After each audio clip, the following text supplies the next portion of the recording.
3,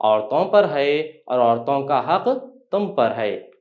سوال: خطبہ حجۃ الوداع کے بعد کس صحابی نے اذان دی؟ جواب: خطبہ حجۃ الوداع کے بعد حضرت بلال صحابی نے اذان دی. بہت خوب، شاباش. آئیے اور ایک سرگرمی کریں گے. درج ذیل سوال کا جواب 2 یا 3 جملوں میں لکھیے. سوال: غلام اور خدام کے حسن سلوک کے بارے میں آپ صلی اللہ علیہ وسلم نے کیا ارشاد فرمایا؟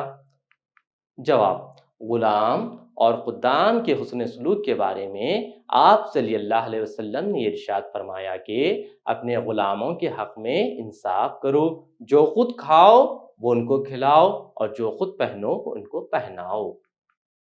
آئیے اور ایک سرگرمی انجام دیں گے. منجر ذیل جملوں کی باحوالِ متن وضاحت کیجیے. جملہ اس طریقے سے ہے: ہم کہیں گے کہ آپ نے خدا کا پیغام پہنچا دیا اور اپنا فرض ادا کر دیا. اس کا جواب اس طریقے سے ہے: یہ جملہ سبق حجۃ الوداع سے لیا گیا ہے. اس کے مصنف سید سلیمان ندوی ہیں. جب آپ صلی اللہ علیہ وسلم میدان عرفات میں خطبہ حجۃ الوداع کے بعد مجموعے سے سوال کیا کہ تم سے خدا کے ہاں میری نسبت پوچھا جائے گا تو تم کیا جواب دو گے، تو 1,00,000 زبانوں نے ایک ساتھ یہ گواہی دی. اور ایک سوال ہے: کسی عربی کو کسی اجمی پر اور کسی اجمی کو کسی عربی پر کوئی بڑائی نہیں. اس کا جواب دیکھیے. یہ جملہ سبق حجۃ الوداع سے لیا گیا ہے. اس کے مصنف سید سلیمان ندوی ہیں.